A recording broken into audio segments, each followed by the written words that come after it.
La culpa, en realidad, le hace mucho daño a tu vida. Dios no quiere que vayas por la vida sintiéndote culpable, porque la culpa crea miedo. La culpa crea miedo. Crea el miedo de que van a descubrirme. Saben, Sir Arthur Conan Doyle, el hombre que escribió las novelas de Sherlock Holmes, en una ocasión él le jugó una broma a 15 personas famosas en Inglaterra y les envió una nota anónima que decía esto: ya todo se descubrió. Huye mientras puedas. Y en menos de 2 días, 10 personas habían dejado el país. La culpa crea el miedo de estar al descubierto. La culpa crea el miedo de ser rechazado por los demás. Si supieras lo que hice. Si solamente mi esposa supiera, o si solamente mi esposo supiera, si mi cónyuge supiera, me dejaría. La culpa crea el miedo de que alguien tomará represalias por algo malo que hayas hecho y siempre estás a la defensiva cuando te sientes culpable. La culpa crea el miedo de que Dios va a juzgarme y es un sentimiento miserable. Ahora, esta semana vamos a iniciar una nueva serie para las próximas 7 semanas, a la que hemos puesto por título Las mejores 7 palabras de amor. Y vamos a ver las 7 declaraciones que hizo Jesús desde la cruz. Ahora, la cruz es el evento más importante en tu vida, sea que te des cuenta de ello o no. Todo el mundo sabe que Jesús murió en la cruz. Mucha gente, billones de personas, saben que Jesús murió en la cruz por nuestros pecados. Pero muy pocas personas saben las implicaciones de lo que en realidad hizo Jesús en la cruz. La gente usa cruces sobre su cuello, pone cruces en sus casas, tiene cruces en los hospitales, en los campanarios de las iglesias y miles, millones de cruces en los cementerios, sin siquiera saber por qué la cruz es tan importante. Dicen, sí, lo sé, Jesús murió por mis pecados. Significa mucho más que eso. ¿Podrías hacer una lista de todos los beneficios que Dios ha puesto a tu disposición gracias a la cruz? ¿Puedes darme una lista de 10 cosas que Jesús ha hecho en tu vida o ha prometido hacer en tu vida gracias a la cruz? Esas son las implicaciones. Nada es más importante que entender. Si dices ser cristiano, más te vale saber por qué la cruz es tan importante. Así que durante las próximas 7 semanas veremos la cruz de Jesucristo. Y vamos a ver las 7 cosas. Jesús hizo 7 declaraciones llamadas las últimas 7 palabras de Cristo, que de hecho no fueron sus últimas palabras, porque al resucitar, Él dijo mucho más. Pero veremos esas 7 declaraciones y cada una de ellas representa un aspecto del amor de Dios para ti. Así que esta serie se llama Las mejores 7 palabras de amor. Y esta semana veremos la primera palabra. Por favor, abran sus Biblias en Lucas 23 o pueden tomar sus notas del mensaje. Y los que nos ven en línea pueden descargar sus notas. Permítanme iniciar con el versículo 27 de Lucas 23. Esto fue antes de que Jesús fuera crucificado, literalmente minutos antes de que fuera crucificado. Una gran multitud lo seguía. Él estaba cargando la cruz, incluidas muchas mujeres que lloraban desconsoladas. Entonces Jesús se dio la vuelta y les dijo: hijas de Jerusalén, no lloren por mí, lloren más bien por ustedes. Ahora, llevaron a otros 2, ambos criminales, para ser ejecutados juntamente con Jesús. Serán crucificados, uno a cada lado de Jesús. Y finalmente, cuando llegaron a un lugar llamado la Calavera, eso es lo que significa la palabra Gólgota. Yo he estado en esta montaña, en Jerusalén, y de hecho, cuando la ves, tiene la apariencia de una calavera humana. Así que el monte Gólgota está en medio de Jerusalén y luce como una calavera. Así que llegaron a este lugar, que en ese entonces no estaba al centro, sino afuera de la ciudad. Lo clavaron en la cruz y a los criminales también. Jesús en la cruz del centro y uno a su derecha y otro a su izquierda. Ahora Jesús dijo, esto es lo primero que Jesús dijo desde la cruz: Padre, perdónalos. Padre, perdónalos, porque no saben lo que hacen. Eso es lo primero que dijo Jesús cuando fue crucificado. Padre, perdónalos, porque no saben lo que hacen. Y los soldados sortearon su ropa tirando los dados. La multitud observaba y los líderes se burlaban. Salvó a otros, decían, que se salve a sí mismo si de verdad es el Mesías de Dios, el elegido. Los soldados también se burlaban de él al ofrecerle vino agrio para beber, y exclamaron: si eres el rey de los judíos, sálvate a ti mismo. Ahora, la primera palabra que Jesús dio desde la cruz es lo que yo llamo la palabra del perdón. Padre, perdónalos, porque no saben lo que hacen. Lo que quiero hacer el día de hoy es ver lo que normalmente hacemos con nuestra culpa, lo que Dios quiere que hagamos con nuestra culpa y cómo ser libres de nuestra culpa. Si cargas con cualquier tipo de culpa, no hay razón para que salgas igual de aquí o de cualquiera de nuestros campus al final del servicio. Este es el momento para que lo dejes ir y trates con la palabra del perdón. Lo que hacemos con nuestra culpa, lo que Jesús quiere que hagamos con nuestra culpa y luego lo que Jesús hace con nuestra culpa. Ahora, ¿qué hacemos normalmente con nuestra culpa? 3 cosas, escribe esto. Número 1, la enterramos. Al menos intentamos enterrarla. ¿Alguna vez has escuchado a alguien decir, tienes que enterrar tu pasado? ¿Sabes cuál es el problema? Que no funciona. ¿Por qué? Porque no se quedará enterrado. Es como un zombie que vuelve a levantarse cada vez. Y ese pasado y esa cosa que tanto quieres olvidar, pero que no se va, no se queda enterrado, sino que sigue regresando, ya sea en tus sueños, en tus pensamientos, en tus recuerdos. Es algo que puede regresar en el momento menos apropiado. Es como la película de horror, La Noche de los Muertos Vivientes, que han regresado para cazarte. No puedes enterrar tu pasado, puedes lidiar con él, pero no puedes enterrarlo. En Salmos 32, David dice esto en los versos 3 al 5. Mientras me negué a confesar mi pecado, mi cuerpo se consumió. David dice, mientras me negué a confesar mi pecado, gemía todo el día. Dice, mi fuerza se evaporó como agua al calor del verano. Esta es una buena descripción de lo que sientes cuando te sientes culpable o avergonzado. Finalmente te confesé todos mis pecados y ya no intenté ocultar mi culpa.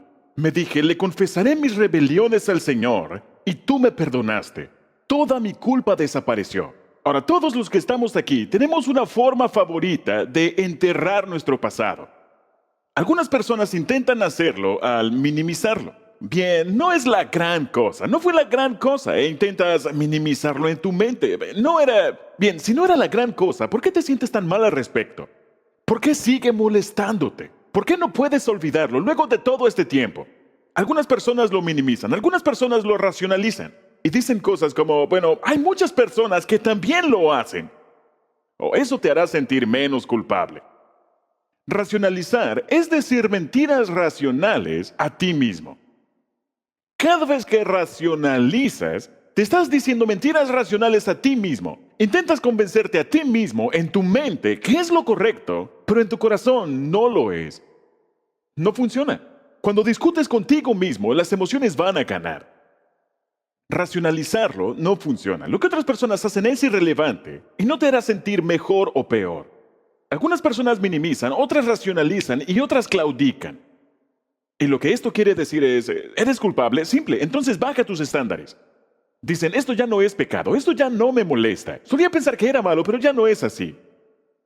De hecho, en una ocasión, en un restaurante chino, yo abrí una de esas galletas de la fortuna que decía, comete un pecado 2 veces y ya no se sentirá como pecado. Y pensé, ¿qué clase de pervertido escribió eso? ¿Sabes? Comete un pecado 2 veces y ya no se sentirá como pecado. Claro, es verdad. Esto se llama conciencia endurecida. Si haces algo por mucho tiempo, dejas de sentirte mal al respecto. Sí, pero no lo hace. ¿Sabes? Claro, seguramente el asesinato número 15 es mucho más fácil que el primero. Pero sigue siendo homicidio. Sigue siendo homicidio, pero el asesinato número 15 ya no me molesta tanto. Proverbios 28:13 dice esto. Quien encubre su pecado jamás prospera. Encierra eso, recórtalo, ponlo en el espejo de tu habitación.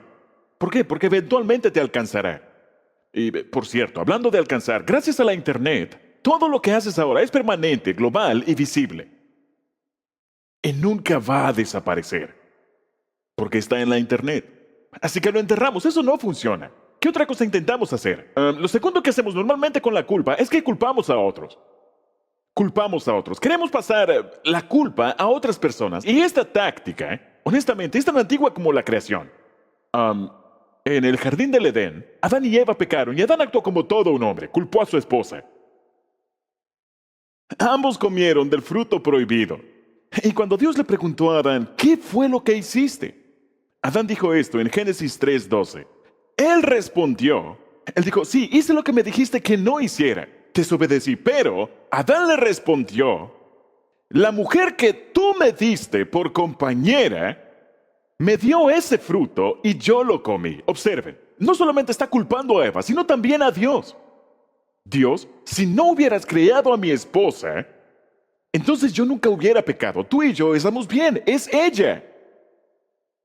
¿Saben? Y de hecho, es tu culpa porque tú la creaste. Tú me la diste y por cierto, yo no tenía elección porque Eva es la única mujer en el mundo para mí.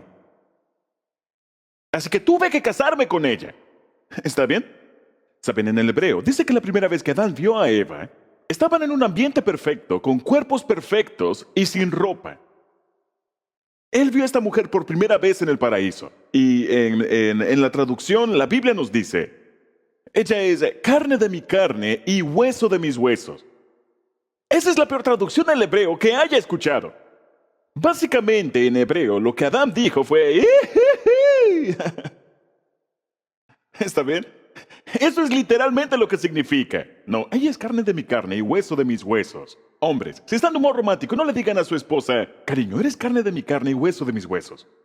Bien, eso no funciona. Bien, ahora, la razón por la que culpamos a los demás es para equilibrar nuestra culpa. Verás, en tu mente existe una balanza entre la culpa por cosas que tú has hecho mal y la culpa de otras personas que te ha afectado a ti.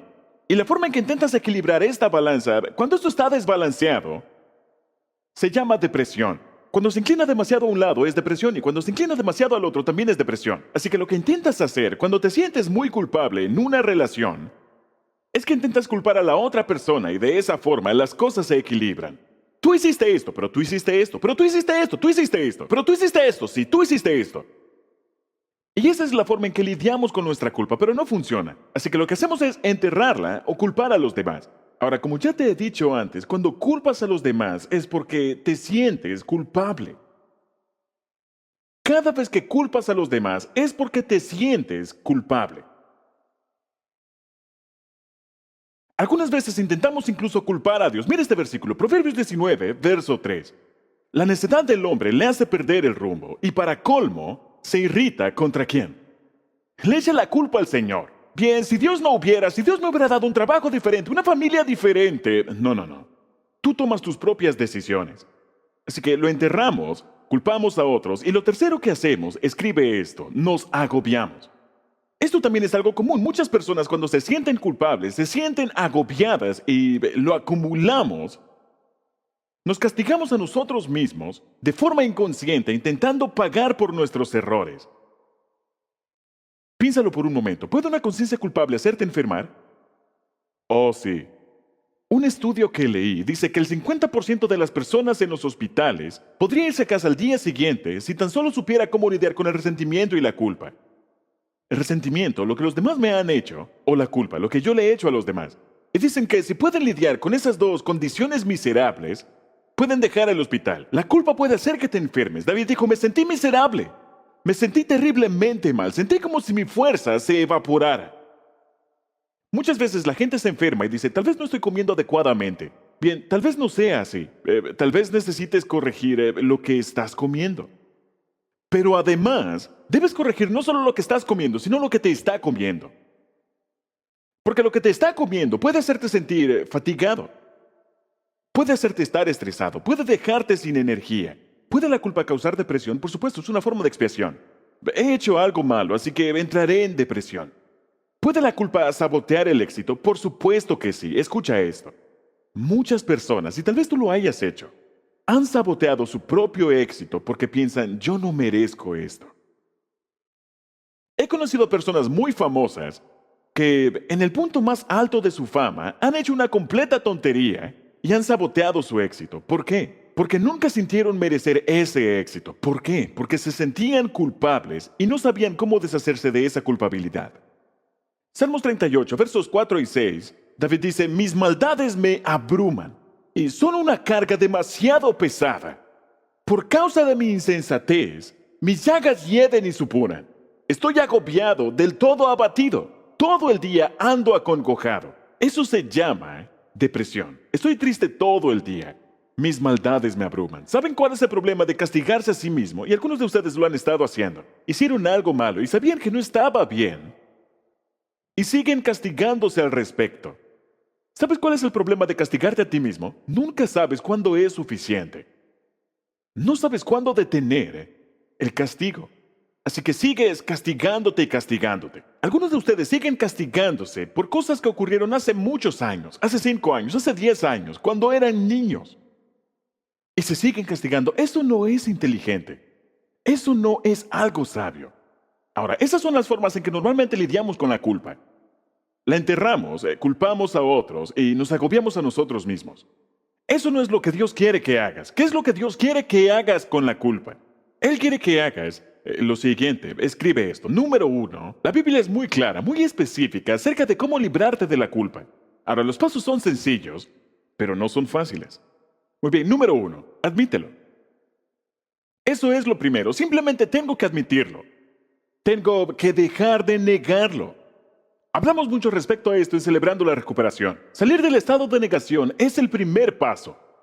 Está bien, tengo que admitirlo. No lo entierro, no lo niego, no lo ignoro, sino que debo reconocer que lo eché a perder. Yo hice algo que estuvo mal. Ahora, a veces, cuando huimos de la culpa, intentamos hacerlo manteniéndonos ocupados, y nos mantenemos ocupados trabajando de más. ¿Y sabes qué? Puedes incluso hacer eso con el ministerio. Mucha gente que está involucrada de forma activa en el ministerio lo están haciendo por la razón equivocada. Están huyendo de la culpa. Esa no es una buena razón para servir a Dios. No es una razón para servir a los demás. Intentan hacerlo como expiación por su pasado. Esto que hice estuvo mal, así que pagaré de esta forma. Así que a veces intentamos lidiar con la culpa moviéndonos rápido o incluso mudándonos. Algunas personas se mudan lejos. Lo eché a perder en cierta área, así que voy a mudarme de esa área, voy a viajar. Pero ¿sabes cuál es el problema? Que donde sea que vayas, te llevas a ti mismo.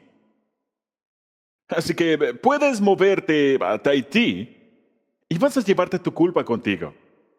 Y cuando finalmente te detengas, gran parte de la adicción al trabajo es motivado por la culpa. Y cuando finalmente te detienes y pones tu cabeza sobre la almohada y estás en silencio, toda esa culpa regresa y no quieres sentirla, así que vuelves a trabajar. Eso no funciona. Simplemente necesito admitirlo. Mira algunos versículos en la Biblia. Proverbios 20:27. Dios nos ha dado la conciencia, Él nos ha dado la mente para que podamos examinarnos a nosotros mismos. Encierra eso, para que podamos examinarnos a nosotros mismos. No puedes escaparte de ti mismo. Puedes esconderte de los demás. Puedes esconderte de los demás, pero no puedes esconderte de ti mismo. Mira el siguiente verso en la pantalla. Juan 1:8 dice esto. Si afirmamos que no tenemos pecado, simplemente nos engañamos a nosotros mismos. Nos mentimos a nosotros mismos. Estamos nuevamente racionalizando. Si afirmamos que no tenemos pecado, nos engañamos a nosotros mismos. No engañamos a Dios. No engañamos a los demás. Ellos saben que somos pecadores. Nos engañamos a nosotros mismos y la verdad no está en nosotros. Así que debes empezar por admitirla. Quiero que escribas esto en tus notas. Para dejar de afectarme a mí mismo, debo dejar de engañarme a mí mismo. Si no escuchas nada más, escucha esto. Para dejar de afectarme a mí mismo, debo dejar de engañarme a mí mismo. ¿Qué es lo que estás fingiendo que no es un problema en tu vida? Oh, esto no es un problema, no es una adicción, no es un hábito. Puedo manejarlo. ¿Qué estás fingiendo que no es un problema en tu vida? Si quiero dejar de afectarme a mí mismo, debo dejar de engañarme a mí mismo. Una vez al año, yo me siento, al menos una vez al año, y hago lo que llamo un inventario moral personal. Es uno de los pasos de Celebrando la Recuperación. Y me siento y digo, muy bien, Dios, dame una lista de todo lo que hay entre tú y yo, y dame una lista de todo lo que hay entre todos los demás y yo. ¿Cuál es el punto de fricción? ¿Cuál es el pecado, el fracaso, el error, el problema, la dificultad? ¿Cuál es el mal hábito? ¿Cuál es la mala actitud? Y simplemente me quedo quieto y simplemente hago una lista. Y a veces esa lista es bastante larga. Y este es el poder de confesar a Dios. Yo empiezo admitiéndolo. Debes hacer un inventario moral personal, decir, Dios, ¿qué es lo que hay en mi vida que está bloqueando la comunicación entre tú y yo? ¿Por qué ya no me siento tan gozoso? ¿Por qué ya no me siento tan entusiasta? ¿Por qué ya no me siento tan cerca de ti? Y luego, ¿qué está ocurriendo entre mi esposa y yo? ¿O entre mis hijos y yo? ¿Qué está ocurriendo entre las personas con las que trabajo y yo? Y admítelo, necesitas escribirlo. Lamentaciones 3:40 dice, probemos y examinemos nuestros caminos. Ahora, te recomiendo que esta semana hagas lo siguiente. Es buen momento para hacerlo. Ve a solas con Dios, busca una hoja de papel que sea lo suficientemente grande, consigue un lápiz y pídele a Dios que te traiga a memoria todo aquello que necesites confesar. Y simplemente escríbelo. Ahora, nadie verá esta lista. Simplemente escribe todo aquello de lo que inconscientemente te sientes culpable. Hace algunos años yo hice una tabla de evaluación espiritual que muchos de ustedes han utilizado. Si quieres una copia, escríbeme a pastorrick@saddleback.com y yo te la enviaré. Solo di, quiero llamémosla la lista para enviar. Es mucho más sencillo. Es un inventario moral personal y vamos a enviártelo. Haz una lista de todas las faltas que vengan a tu mente. Toma tu tiempo. Dirás, ¿por qué tengo que escribirla? ¿Por qué no simplemente puedo pensar en ella? ¿Puedo solo pensar? No, no lo hagas. Hay algo acerca de escribirlo en papel que lo hace específico. Francis Bacon dijo, leer hace un hombre ser abierto, escribir lo hace ser específico. Los pensamientos se desenredan cuando pasan por los labios y la punta de los dedos. Cuando puedes decirlo y puedes escribirlo, realmente lo has pensado. Pero si solamente es algo que piensas en tu mente, no es nada serio. Así que escribir te hace ser específico. Ahora, cuando lo has escrito, estás listo para la segunda etapa. Y es esta, aceptar la responsabilidad. Ese es el segundo paso. Significa que no voy a culpar a nadie más. Tal vez sea el 99% culpa de ellos y 1% mi culpa. Ahora mismo solamente estoy lidiando con mi 1%. No estoy lidiando con tu problema, con tu pecado. Estoy lidiando con mi parte. Acepto la responsabilidad. Y nuevamente, no lo racionalizo. No digo, bueno, pasó hace mucho tiempo. No le echo la culpa a los demás. No digo, fue culpa de ellos. Saben, no lo minimizo. No pongo excusas. Saben, en una ocasión, el rey David tuvo un fracaso moral en su vida. Saben, él miró desde su palacio y él vio a una mujer hermosa que estaba bañándose desnuda. La vio desde la azotea. ¿Ese es el lugar para bañarse? ¿Al descubierto? ¿Sabiendo que pueden verte desde el palacio? Bueno, muy bien. No, obviamente. Y cuando David la vio, como ya saben, eso eventualmente llevó a adulterio y a homicidio. Ella salió embarazada de David y David asesinó o hizo que su esposo fuera asesinado. Y cuando David escribió su inventario moral, se trata del Salmo 51, si alguna vez quieres leerlo. El Salmo 51 es el inventario moral de David y la confesión de su pecado luego de adulterar con Betsabé. Y allí, él no culpa a Betsabé, ni siquiera en un 1%. Él se hace cargo de toda la culpa. Bien, ¿tenía Betsabé que decirle forzosamente que sí a David? No, no tenía que hacerlo. Pero David no le echa la culpa de lo que ocurrió. Él se hace cargo de toda la culpa. Y en el Salmo 51:3, él dice esto. Yo reconozco mis transgresiones y siempre tengo presente o soy consciente de mi pecado. Ahora, ¿cuál es la mejor manera de asegurar que tú has aceptado la responsabilidad por las tonterías que has hecho en tu vida? ¿Cuál es la mejor forma de hacerlo? Esto te dejará asombrado, te lo dije, es simple, pero no es nada fácil. La mejor forma de aceptar la responsabilidad es decirle a otra persona, oh no, tienes que estar bromeando. ¿Mi secreto más oscuro y profundo? Sí. Ahora, no le digas a un chismoso. Y ciertamente no lo escribes en Twitter. Está bien, encuentra a alguien que sea un verdadero amigo y que va a amarte de forma incondicional. Eso es lo que hace un amigo. Un amigo entra cuando todos los demás salen. Un amigo es alguien que puede escuchar tu peor pecado y aún así te amará. Y todo el mundo necesita una persona así en su vida. Admite tu error frente a otra persona. De hecho, Dios dice, esta es una clave esencial para deshacerse de la culpa. Santiago, permíteme hacer una pausa. Muchos de ustedes le han confesado su pecado a Dios y aún así se sienten culpables, porque no han dado este paso. Puedes confesarle tu pecado a Dios una y otra y otra y otra vez y aún así sentirte culpable, pero nunca le dijiste a otra persona. Esto es lo que Dios dice. Santiago 5:16. Confiésense unos a otros sus pecados, no dice a Dios, unos a otros, y oren unos por otros para que sean sanados. Encierra la palabra sanados. Ahora, permíteme explicarlo. Si quieres ser perdonado por las cosas que has hecho mal, solamente necesitas decirle a Dios, Pero si quieres ser sanado de las emociones negativas, necesitas decirle a otra persona. Lo diré nuevamente. Si todo lo que quieres es ser perdonado, solamente debes decirle a Dios. Pero aún así serás perseguido por tus propias emociones. Si quieres ser libre de eso, necesitas decirle a otra persona. Escríbelo y dile a alguien más. La Biblia nos dice en el libro de Santiago, confiésense unos a otros sus pecados y oren unos por otros para que sean sanados. He dicho en muchas ocasiones que revelar tus sentimientos es el inicio de la sanidad. Revelar tus sentimientos es el inicio de la sanidad. Dirás, pero no quiero hacerlo, entonces cargarás con la culpa por el resto de tu vida. Muy bien. Los llevarás contigo. Si no hablas sobre ello, vas a sufrir por ello en tu cuerpo. Y cuando te tragas tus emociones negativas, tu estómago lleva la cuenta. La gente dice, oh, me duele la espalda. Oh, me duele el cuello. Oh, me duele el estómago. Me pregunto qué será bien. Tal vez es lo que te está comiendo a ti.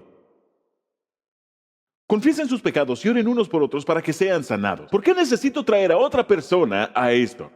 Te diré el porqué. Y escucha esto, que es algo muy sencillo, pero con un significado profundo. La raíz de todos nuestros problemas es relacional. Dirás, no, fue solamente entre Dios y yo. No, no lo fue. La raíz de todos nuestros problemas es relacional. Tú aún estás reaccionando a relaciones en tu vida que no te agradaban. Ahora mismo sigues reaccionando a relaciones en tu vida que no te agradaban. Y esas relaciones tal vez fueron hace mucho tiempo, pero siguen empujándote en la dirección que tú no quieres ir. Y como tu pastor que te ama y se preocupa por ti, quiero decirte que la raíz de tu problema es relacional. Todos somos deshonestos con los demás y aparentamos y nos disfrazamos y fingimos. Escribe esto. Ya hemos hablado antes acerca de esto. Mi mayor enfermedad se revela en lo secreto. Mi mayor enfermedad se revela en lo secreto. Los secretos nos hacen enfermar y nos aferramos a ellos. La forma en que somos sanados, revelar tus sentimientos es el inicio de la sanidad. Cuanto más lo escondes, más te lastimas. Cuanto más lo escondes, más te lastimas. Y debido a que no somos honestos unos con otros, no solamente somos deshonestos con nosotros mismos, sino con los demás. Aparentamos, nos disfrazamos, fingimos que todo está bien. Nos separa de los demás. Causa miedo, evita la intimidad, crea inseguridad. Dice, si realmente me conociera, me rechazaría. Todo el mundo necesita al menos una persona en su vida con la que puede ser honesta. Es la manera en que Dios nos liberta. Es por eso que necesitas un grupo pequeño. Es más probable que encuentres a esa persona en un grupo pequeño. Entonces, yo lo admito, acepto la responsabilidad y hay solo 3 pasos para ser libres de la culpa. Y este es el tercero. Pedir perdón. Pedir perdón. Hay muchas promesas en la Biblia acerca del perdón si solamente das estos 3 pasos. Primera de Juan 1:9 es el más famoso. Si confesamos nuestros pecados, Dios, que es fiel y justo, observa que no dice si confesamos nuestros pecados, Dios, que no es justo, nos castigará, o se enojará con nosotros, o se enfurecerá. No es lo que dice. Dice, cuando confesamos nuestros pecados a Dios, eso hace que Dios esté feliz, no triste. Mucha gente piensa, si admito mi pecado, Dios se enojará conmigo, como si acaso Él no lo supiera. No, Él lo sabe, solamente quiere que admitas que tú sabes y que reconoces que eso estuvo mal. Por favor, ponga nuevamente el versículo en la pantalla. Si confesamos nuestros pecados, Dios, que es fiel y justo, nos los perdonará y nos limpiará de toda, observa, de toda maldad. Entonces, debo pedir perdón. Ahora, incluso hay una forma correcta para pedir perdón. Y hay una forma incorrecta. Déjame decirte la forma incorrecta para pedir perdón. Primero, no ruegues. Oh Dios, por favor, por favor, por favor, por favorcito. Oh Diosito bello. Oh Dios, por favor, por favor, por favor, por favor. Como si Dios no quisiera perdonarte. No, Dios quiere perdonarte. Más de lo que tú estás dispuesto a admitirlo. Dios está más dispuesto a perdonarte que tú a admitirlo. No tienes que rogar o implorar o suplicar a Dios. No tienes que negociar y decir, Dios, si tú me perdonas, entonces voy a hacer esta buena obra. No necesitas negociar con Dios y decir, Dios, si me perdonas, no lo volveré a hacer. Dios dice, sí, claro. Te veré de regreso en un día o dos. El perdón no cambia el futuro, sino que limpia el pasado. Ese es otro episodio con el que tenemos que tratar más adelante en esta serie. Así que no suplicas, no lo necesitas. Dios quiere perdonarte. No haces promesas, no lo volveré a hacer. No negocias diciendo, Dios, te prometo que voy a diezmar el 20%. No, solo pide. Romanos 3, 23 y 24 dice esto. Todos hemos pecado. Claro que sí. Y Dios nos declara inocentes sin pedirnos nada a cambio. Por medio de Jesús, que nos ha librado. Encierra esa palabra, librado. Ya no tienes que hacer nada de esto. Ya somos libres del castigo que merecían nuestros pecados. Ahora, observa que dice, por medio de Jesús. Si solamente confiamos en Jesucristo, tal vez dirás, Rick, no sabes lo que yo he hecho. No importa lo que hayas hecho. No necesito saber lo que has hecho. Puedo decirte esto. Lo que importa es lo que Jesús ha hecho por ti. De eso se trata la cruz. Ya hemos dicho que al ver a la cruz y ver a Jesucristo colgando en la cruz, la primera cosa que Él dijo fue, Padre, perdónalos, no saben lo que hacen. Así que el primer mensaje de la buena noticia, la primera palabra de amor desde la cruz, es la palabra de perdón. Y cuando vienes a Dios humilde y honestamente, admitiendo, aceptando y pidiendo perdón, Jesús dice, Padre, perdónalos. Jesús dice, Padre, perdónalos, no saben lo que hacen. Y su respuesta inmediata es el perdón. Ahora, tal vez digas, Rick, yo ya lo he hecho. He pedido perdón una y otra vez, pero aún así no me siento perdonado. Bien, déjame decirte un par de cosas. No necesitas pedir una y otra vez. Cuando pides una y otra vez, actúas como si Dios no te hubiera escuchado. Cuando pides una y otra vez, actúas como si no creyeras que Dios te hubiera perdonado, y eso es un pecado. No creo que me haya perdonado, así que volveré a pedir perdón. Ya que no me he perdonado a mí mismo, volveré a pedir perdón. El problema no es Dios, el problema es que no lo has confesado a otra persona y no te has deshecho de ello. Esa es falsa culpabilidad de Satanás. Ahora, permíteme explicarte cómo funciona. Antes de yo cometer un pecado, Satanás lo minimiza. No es la gran cosa, no es la gran cosa. Vamos, hazlo. Todo el mundo lo hace. No es la gran cosa. Vamos, hazlo. Eso es minimizarlo. El momento en que lo hago, Satanás cambia estrategia y lo agiganta. Dice, wow, eso es muy grande. Nunca más volverás a tener la bendición de Dios en tu vida. ¿Ves cómo funciona? Es todo lo opuesto. Antes de que lo hagas, no es la gran cosa. Y luego de que lo haces, eres un completo pervertido. Eres un sucio pecador. Eres una persona horrible, malvada, terrible. Y Él agiganta eso que has hecho. Si sigues pidiendo perdón una y otra vez, esa es falta de fe. No crees realmente que Dios te haya perdonado. Ahora, la razón por la que no te sientes perdonado es porque A, no has dado estos 3 pasos y B, no crees que realmente seas perdonado. Hablaré acerca de eso en un minuto, pero primero quiero que escuchen una historia. Y quiero que escuchen un testimonio de lidiar con la culpa y el perdón. Démosle la bienvenida.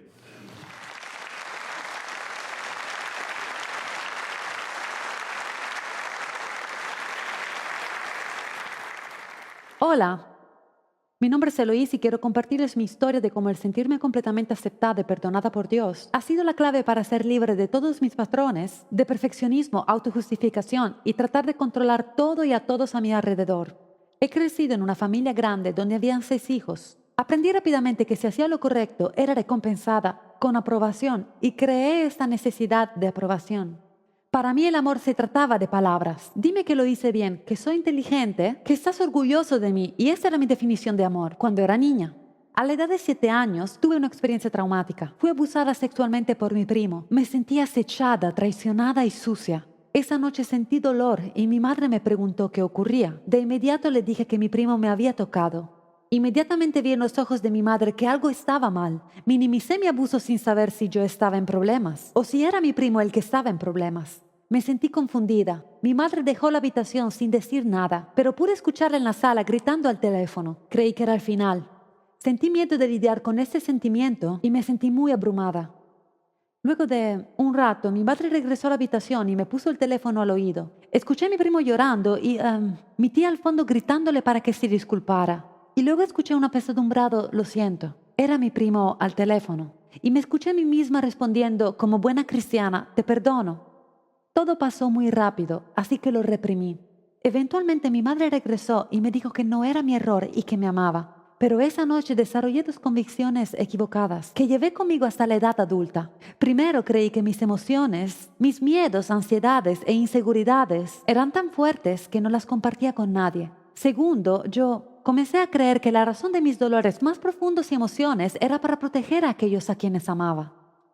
Esas dos creencias me siguieron a lo largo de mi vida. Todos conocemos a personas que debido a abusos de la infancia se han vuelto más promiscuas. Conocemos a otros que han sido víctimas, a veces desarrollando ideas erróneas acerca del sexo y cargando esos miedos en sus vidas, pero otros se vuelven controladores compulsivos, tratando de controlar no solo todo en sus vidas, sino también a todos a su alrededor. Y en eso me convertí. Estaba hambrienta de amor, lo cual, como dije antes, significaba escuchar palabras de aprobación de los demás. Me convertí en una súper triunfadora. Terminaba rápidamente mis quehaceres, sobresalí en la escuela con un esfuerzo mínimo, y si me ponían a hacer cualquier tarea, ya sean mis padres, maestros o miembros de la iglesia, yo lo hacía rápidamente. Naturalmente yo era elogiada por mis actos de bondad, pero esos elogios por mis logros solamente me dejaban necesitando más. Y todavía necesitaba un lugar seguro para sentir y expresar emociones negativas.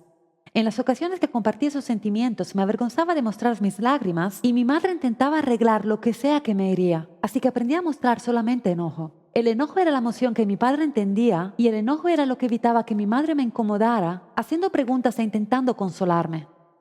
Me volví activa en la iglesia, dirigiendo la alabanza, siendo voluntaria en proyectos de misiones y trayendo amigos a la iglesia. Mi misión se volvió arreglar todo lo malo en el mundo. De cierta forma sentía que yo debería ser un salvador. Siendo luchadora por naturaleza, tenía que luchar por algo.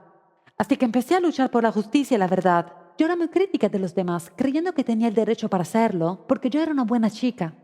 No consumí drogas, no bebí ni tuve sexo.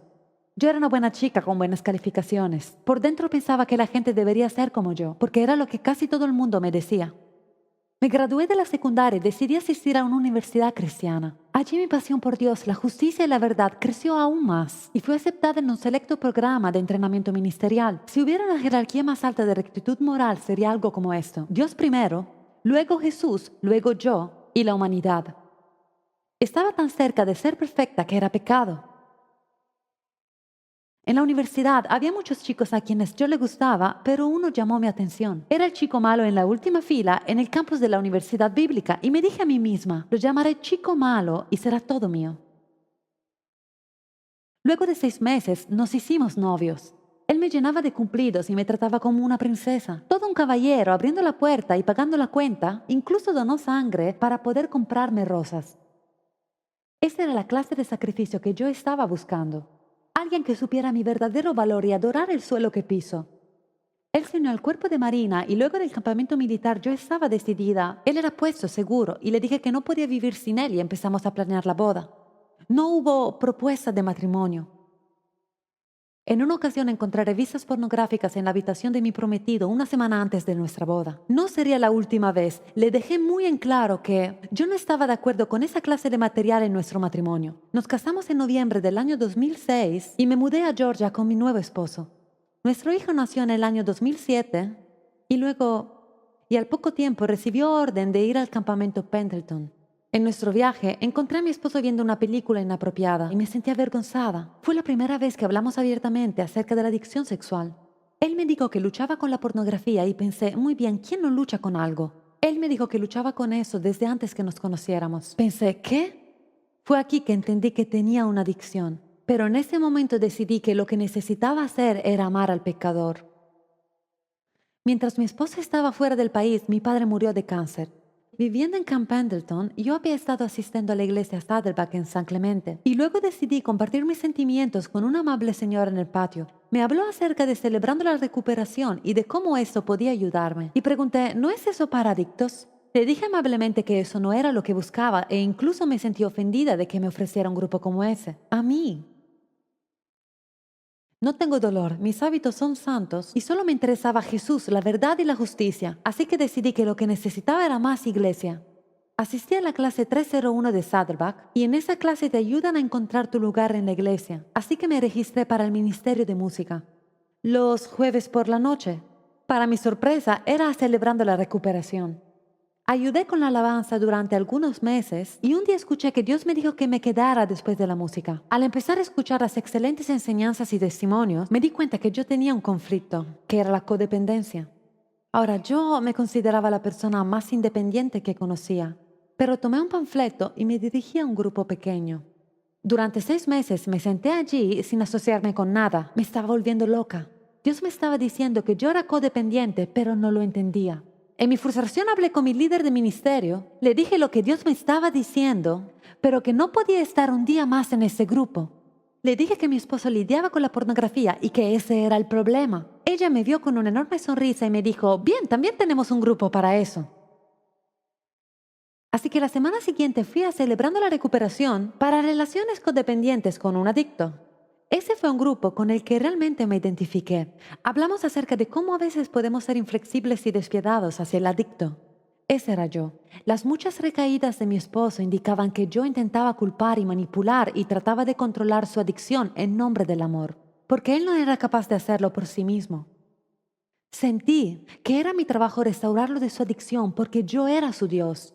Aún no creyendo realmente que yo era codependiente, me uní a un grupo de estudio para trabajar en mi situación.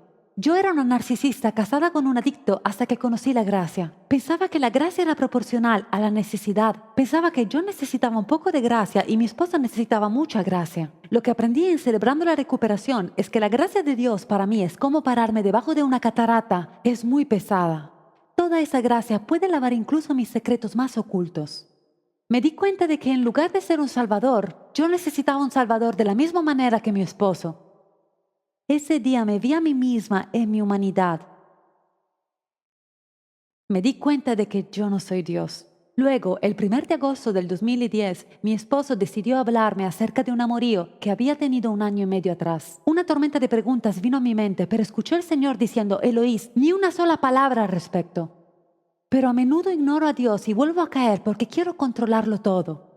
Durante los 7 meses que mi esposo estuvo en Afganistán, seguí trabajando en los pasos de mi recuperación. Uno de los pasos es hacer un inventario personal de nuestras vidas y luego el 5.º paso es compartir el inventario con Dios y con alguien de mi confianza. Así que me reuní con mi patrocinador. Luego, con el amorío de mi esposo, comencé a desmoronarme y no siendo capaz de contener el dolor en mi vida por más tiempo, lloré. Caí al suelo, apenas podía respirar, gritaba como si alguien me estuviera lastimando. Mi patrocinador no se movió ni habló, pero una lágrima corrió por su mejilla. Recibí gran sanidad al saber que alguien compartía mi dolor. Nunca fui libre de tener emociones dolorosas porque siempre terminaba tratándose de la otra persona, ya sea que fueran lastimados por mis sentimientos o les dolía que yo enfrentara ese dolor. El proceso de inventario me abrió la puerta a los sentimientos. Nunca antes tuve sentimientos porque estaba muy ocupada intentando manejar los sentimientos de los demás para que eso no me causara dolor. Tuve que aprender a decir lo que sentía o necesitaba sin ninguna motivación de controlar. Tuve que aprender a aceptar el perdón y ofrecer el perdón a los demás. Mi esposo regresó de Afganistán en mayo del año 2011. Desde ese tiempo hasta julio del 2012 atravesamos 4 consejeros, 3 recaídas, estuvimos separados en casa y al mismo tiempo aprendí mucho acerca de mis pasos. Aprendí a creer que Dios me amaba simplemente porque Dios me creó. No por lo que yo hacía o por lo que no hacía, sino porque yo soy suya. Necesitaba sobriedad, apertura y honestidad de parte de mi esposo, pero eso era algo que no podía ofrecerme. Así que en julio de 2012 decidí mudarme. Al parecer, cuanto menos controlo, más avanzo hacia la mejoría. Más bella cuanto no soy perfecta. Cuanto más estaba en la recuperación, más descubrí acerca de mí misma y de mi dolor. El 3.er año fue cuando mi milagro ocurrió, cuando cambié mi paradigma. Ezequiel 36:26 dice, les daré un corazón nuevo y pondré un espíritu nuevo dentro de ustedes. Les quitaré el corazón de piedra y les daré un corazón tierno. Eso fue lo que me ocurrió. Incluso luego de 3 años de recuperación, 2 años de sobriedad y 1 año como líder, todavía tenía un corazón de piedra. Aún juzgaba las cosas que no podía entender, los problemas, dolores y situaciones de los demás, sus heridas y sus hábitos. Yo era crítica de la forma en que los demás vivían sus vidas. Yo anhelaba la verdad y la justicia, pero lo que yo pensaba que era verdad y justicia era solamente mi punto de vista. Yo veía la vida que mi esposo llevaba y pensaba, fue él que me traicionó. ¿Por qué debo ser yo quien reciba el castigo? Al ver el proceso de mi esposo y al conocer a otras mujeres como él, empecé a preocuparme por su dolor. Este tercer año se trataba acerca de la rendición. Rendir lo que yo pensaba acerca de mí misma y de los demás. Rendir mis derechos a causa de la compasión. Rendir mis sentimientos para mostrarle a mi esposo que él era valioso para mí. En todo nuestro matrimonio, si mami no estaba contenta, nadie lo estaba, y él lo sabía. Creo que Dios en su soberanía me decía, ya basta. Pensaba que el amor era contener las adicciones de mi esposo para que él no se sintiera culpable todo el tiempo. Y entendí que escoger amarlo le daría valor, porque al igual que yo soy valiosa, al igual que Dios me mostró que yo soy importante para él, me estaba mostrando que lo mismo era verdad acerca de mi esposo. Y que si respetaba lo que Dios había hecho en mi vida, debía honrar lo que Dios estaba haciendo en la suya. Hacer eso fue doloroso y necesité una fe audaz. Íbamos a consejería 1 o incluso 2 veces por semana, pero no veía ningún progreso. Estaba muy enojada con Dios, porque al fin había dejado de hacer todas esas cosas, manipular, culpar a los demás y todo eso. Y aún así no tenía lo que quería. Solo quería tener el corazón de mi esposo. Y entonces me recordaron que no hago lo correcto para obtener lo que quiero, lo hago porque es lo correcto. En esa temporada Dios se hizo muy real en mi vida, a pesar de todo lo demás. Pero Dios estaba cerca de mí. Fue un día a la vez hasta obtener mi milagro. En febrero del 2013 pedí tener una conversación con mi esposo. Le pedí disculpas por varias cosas y abrí mi corazón y le mostré que su dolor también me importaba.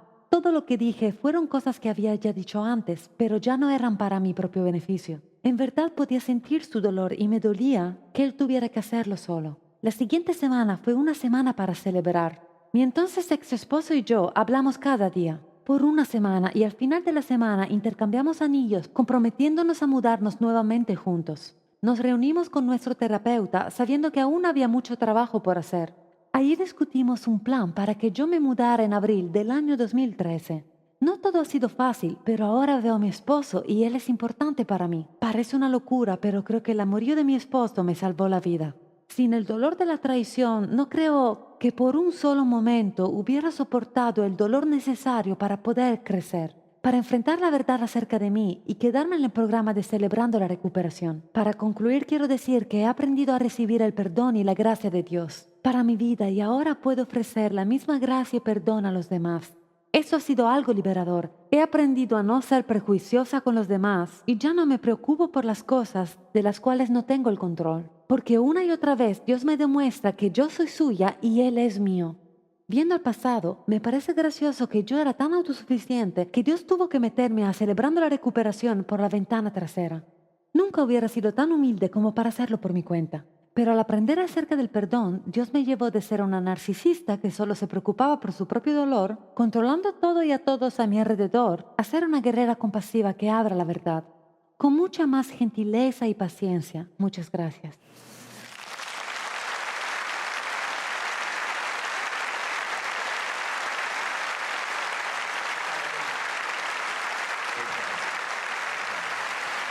Bien hecho.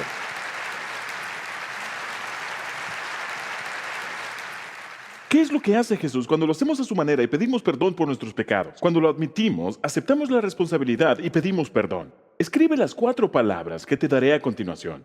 Número 1, Él me perdona instantáneamente. Instantáneamente. No tienes primero que sufrir un poco. Él no te hace esperar, no te dice, voy a pensarlo. El momento en que lo pides, instantáneamente. ¿Debería un creyente sentirse culpable acerca del pecado? Sí, unos 10 segundos. Eso es todo lo que toma pedir y recibir el perdón de Dios. El mito es que sentirme culpable me hace ser una mejor persona. Eso no es verdad. Sentirte culpable no te hace ser una mejor persona. Dios no quiere que vivas en culpabilidad. Solo te hace miserable. No es necesario para la santidad. Número 2. Dios perdona completamente. Él me perdona completamente. Él no solamente es rápido para perdonar, sino que cuando Jesús murió por tus pecados, ¿cuáles fueron los que Él incluyó en la cruz? Cada uno de ellos.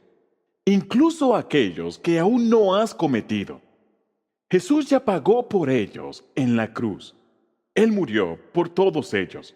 Y cuando Él dijo, Padre, perdónalos, no saben lo que hacen. Él incluyó todo lo que has y lo que has hecho equivocadamente. Jesús fue clavado. Jesús se clavó a sí mismo en la cruz para que tú pudieras dejar de martirizarte.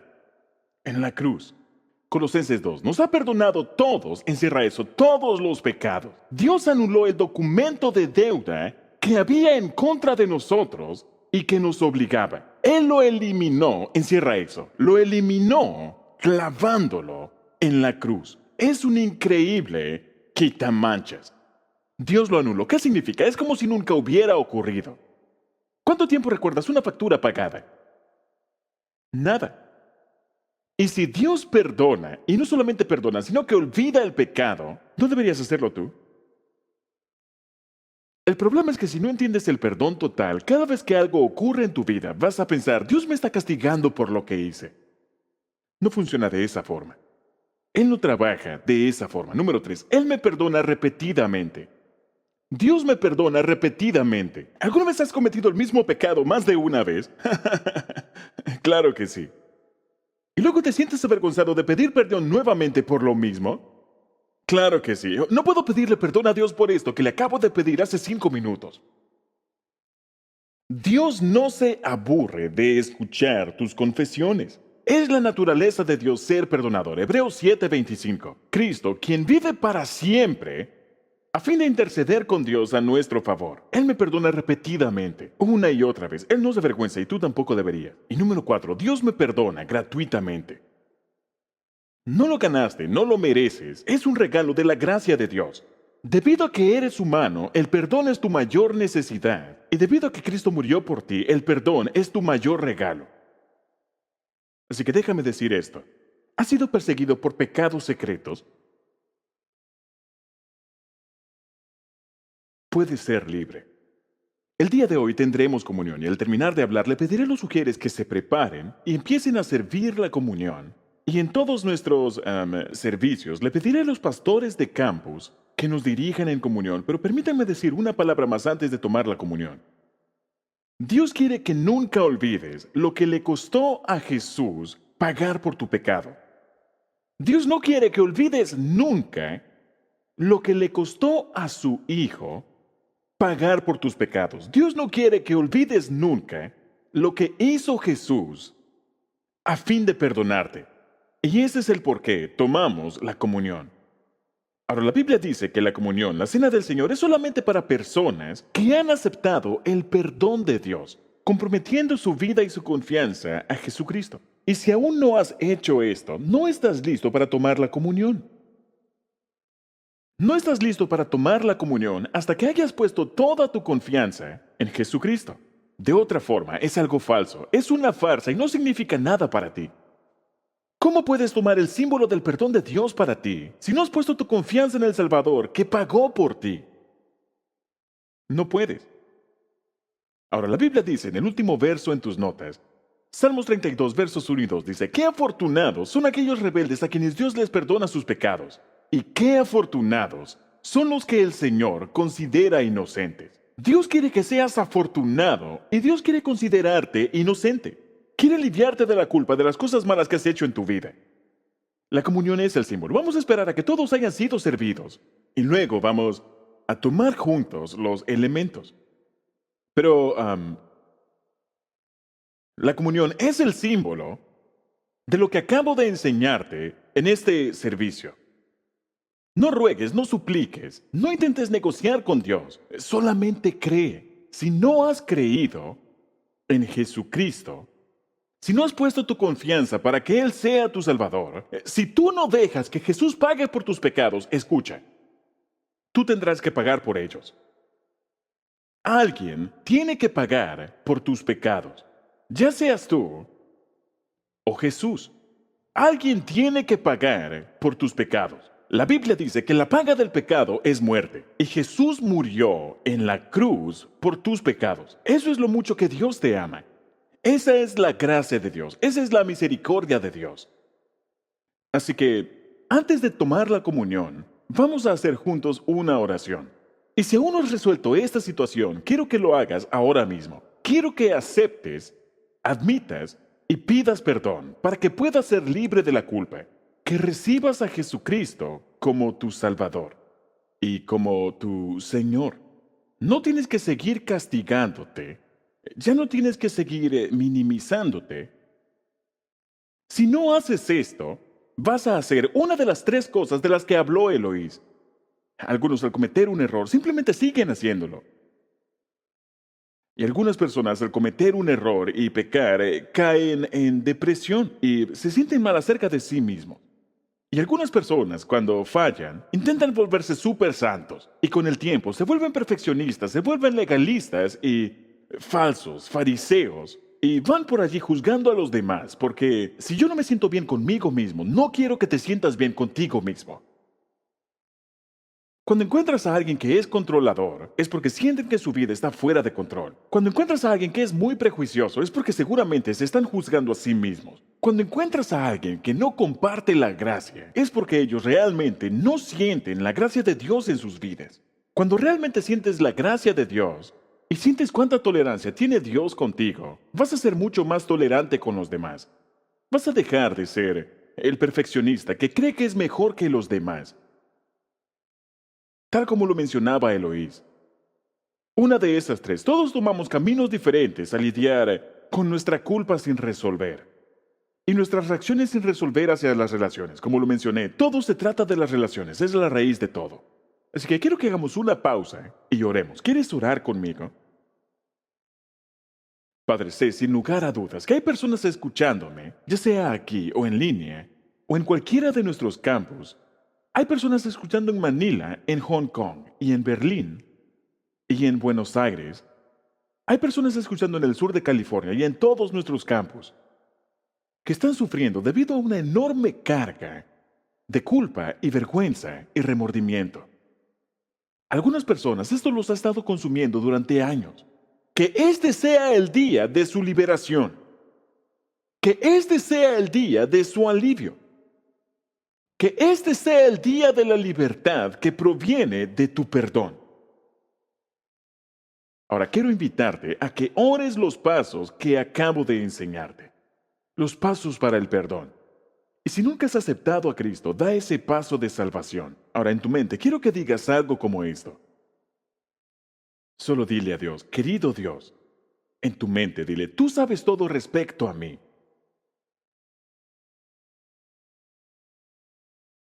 Tú sabes todo lo que me avergüenza. Conoces mis remordimientos, mis pecados. Conoces mis errores. Conoces mis hábitos. Conoces mis acciones y las actitudes por las que me siento culpable. Jesucristo, el día de hoy, nuevamente admito que yo necesito tu perdón. Estoy de acuerdo contigo en que he fallado, que he pecado. Y en muchas ocasiones hice lo que quise hacer en lugar de lo correcto. Pero no solamente lo admito, sino que acepto la responsabilidad por ello. Y no voy a culpar a nadie más en mi vida. No voy a sacar excusas. Voy a enfrentar eso que no está bien en mí, en mi vida. Yo quiero cambiar. Quiero caminar por tu camino. Yo me arrepiento. Quiero seguirte a ti y quiero confiar en ti completamente. Jesucristo, muchas gracias por lo que hiciste y por lo que dijiste en la cruz. Gracias por decir, Padre, perdónalos, yo lo creo. Te pido que me perdones, incluso por esas cosas que no conozco. Llévate toda mi culpa. Te agradezco por pagar por mis pecados en la cruz, para que yo pueda ser perdonado. Y ahora, en fe, lo hago. Yo acepto tu regalo de perdón y de salvación. Gracias por perdonarme instantáneamente y completamente. Y sí, Dios, gracias porque me perdonas repetidamente. Y sobre todo, te agradezco porque me perdonas gratuitamente. Por favor, ayúdame a sentirme perdonado y a perdonarme a mí mismo y a perdonar a todos los demás a mi alrededor. Ahora, con tu rostro inclinado, si hiciste sinceramente esa oración, entonces quiero decirte, en el nombre de Jesucristo, tú eres perdonado y estás listo para tomar la comunión. Amén. La noche que Jesús fue entregado, Él comió pan y lo partió. Él dijo, quiero que nunca olvides lo que he hecho por ustedes. Y cuando comes esto, lo haces en memoria de mí. Este es mi cuerpo, que fue molido por ti para que puedas ser perdonado. Así que mientras comes esto, quiero que digas, Jesús, gracias por pagar por todos mis pecados.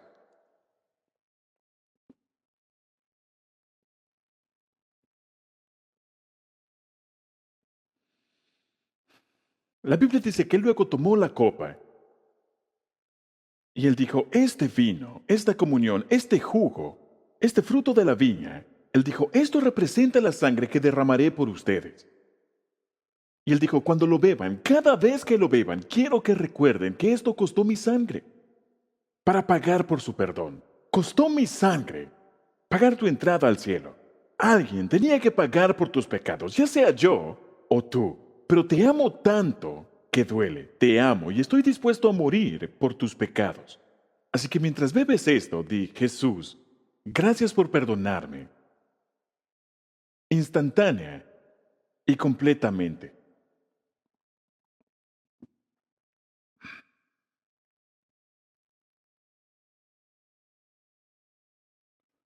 La Biblia dice que, luego de esto, ellos cantaron un himno y salieron.